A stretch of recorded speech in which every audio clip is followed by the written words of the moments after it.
Hi Abby. Hello. It's so great to have you at Girls Talk this year. It's nice to be here. I was really inspired by just seeing you work and minister through your acting gift, not only with your monologues but on main stage and bringing the Bible to life. And I was just wondering, how did you become a Christian in the first place, and how did you get into doing acting? I can put my finger on when I became a Christian, because it was a praise party when I was 6.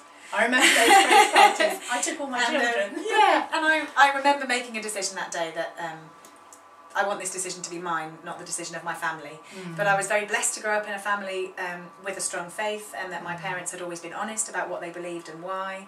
And so I grew up as a Christian, really, with my dad's actually a vicar, so I kind of grew up in a church atmosphere, and although there were moments when I kind of doubted and questioned and struggled and wrestled, I've always kind of come back to that place of re-owning my faith and saying, actually, I do believe this and I do want to live differently because of it. So That's wonderful. yeah. Well, I think I always wanted to act, but I didn't really want to own up to it because I thought it was a bit of a silly job. And that not many people actually manage to make a living out of it. So I've heard that. Yeah, so I went and did an English degree thinking keep the options open, but knew I needed to get this kind of acting thing out of my system. So I started acting straight out of university with Riding Lights Theatre Company, and then Lacey Theatre Company, working with Rob Lacey to perform the Street Bible, and it just went on from year to year, and I never got it out of my system, and I'm still doing it. And I've done some secular acting work, and then actually went to drama school later and did a postgraduate, because I thought, I really want to do this to the best of my ability. If I'm going to do it, I need to invest in my craft and open more doors and have more opportunities to do this professionally. Did you find that it did that? Yeah, I mean, certainly I met some incredible people and I learned a lot, and I definitely was able to improve my skill, I think, as a performer.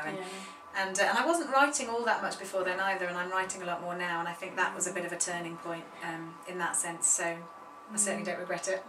Well, I mean, we've been enjoying it. I mean, I used to live in South Wales, in Swansea. So when you did a Welsh Miss Shepherd this morning, it took me back. Your accent was perfect. I mean, I went to drama school in Cardiff. Oh, so. did you? So you spoke like that anyway. I did. Oh, that was wonderful. And also just giving us another slant on a Bible character is so helpful.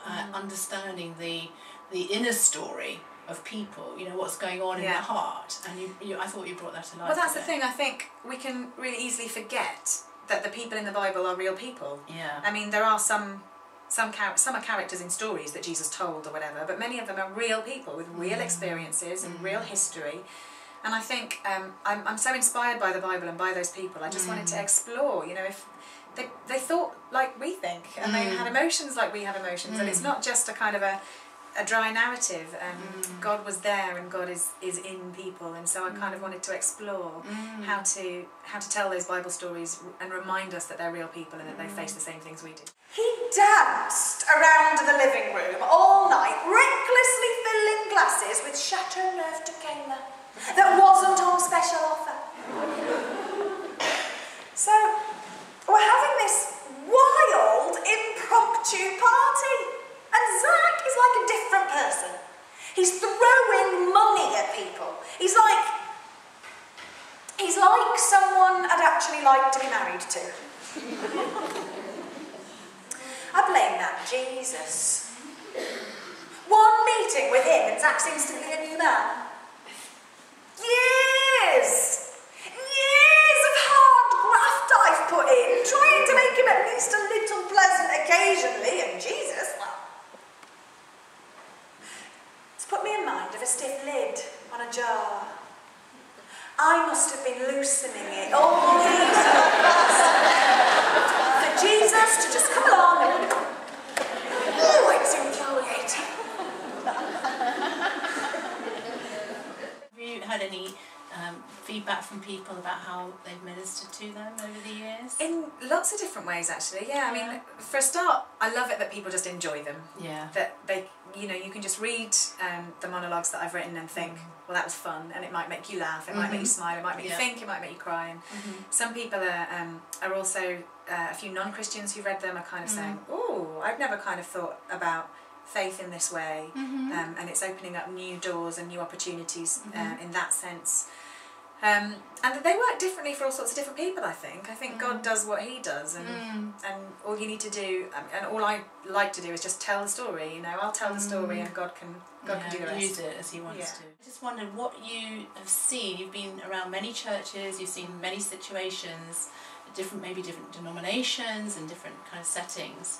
And I'm wondering what you're seeing the state of creativity is in the church, maybe this nation or abroad, wherever you've been. Yeah, I think creativity is in a different state everywhere, really, and people are on their own journeys. I mean, the kind of basics of it for me is that God is the creator. The first thing he does is create, and that he made us in his image. So we are all creative, even if people think they're not. They are creative because they're made in the image of God. And we can all access that creativity at our own level. And I think it's really important that churches do explore that. And I think many are beginning to. Some have been doing it for years and years.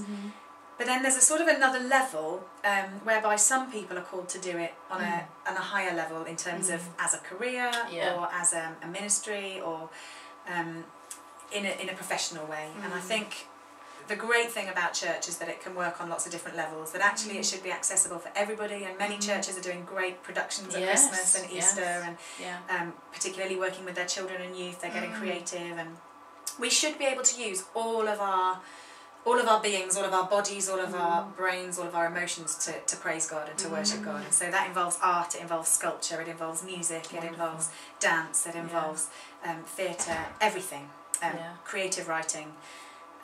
And I think that we should all be accessing that. And many churches are. Some are still a little bit behind, I would guess, but others are getting there.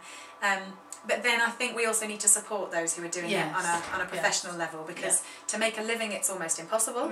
And so it might be that, I know some churches have an artist in residence or a writer in residence and are supporting those people, giving them studio space, or they're supporting a theatre company and offering them rehearsal space and that sort of thing. And I think that's really important too, and I hope that more and more churches will be able to do that, to enable those creative people to try and make a difference on the professional level and on the big stage, the big screen, whatever. That's wonderful. Yeah, it's food for thought. Well, what would you say to a young person, for instance, or it doesn't have to be a young person, it could be someone in their middle age, it could even be old age, it doesn't have to, we won't put an age limit on it. If you could speak to someone who was thinking, what can I do, you know, how can I develop this gift in me, it's there, I know it, but I don't know what to do next, what would you say they should do next?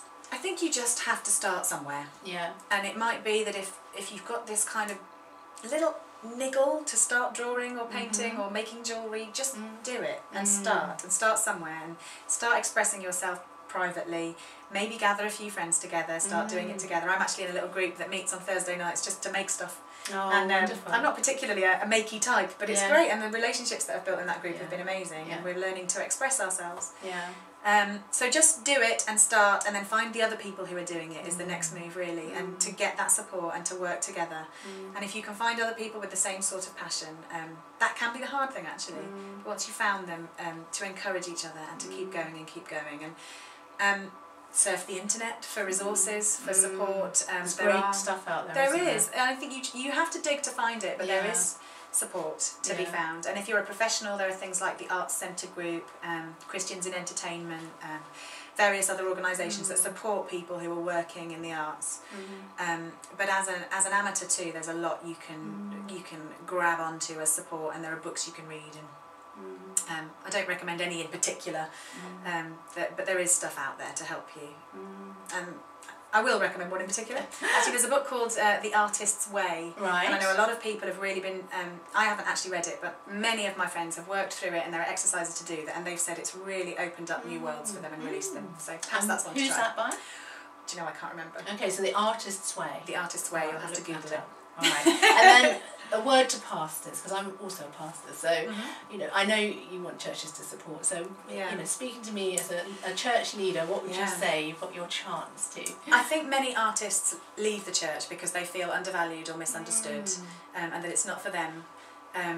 I mean, it was, once upon a time, the church was where you would go to see the best art, to hear the best music, to see, you know, the mystery plays, the miracle plays. It was the home of creativity. And then with the Reformation, kind of the whole thing got chucked out, and we've been very slow to bring it back. And I think many creatives feel that their gifts won't be used or understood in church, and so they just drift away.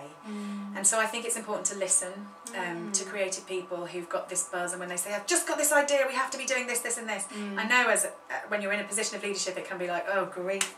Not another one with another idea. But it is important to listen and to try and find the places where they can exercise those gifts. And it might be the professional world, it might be a group within the church. It might, and if you can't find time in your Sunday services, and many churches can't, then try another thing. You know, do once a term, have a night when people can gather and just paint or dance or do what it is they want to do. And I think it's important to have those moments of expression, because you might stumble upon something new and amazing. Thanks for that. Thank you, Abby, for it's given us food for thought. And we you. really pray a real blessing on your ministry and continued development of that, and your work within churches as well, and encouraging those gifts.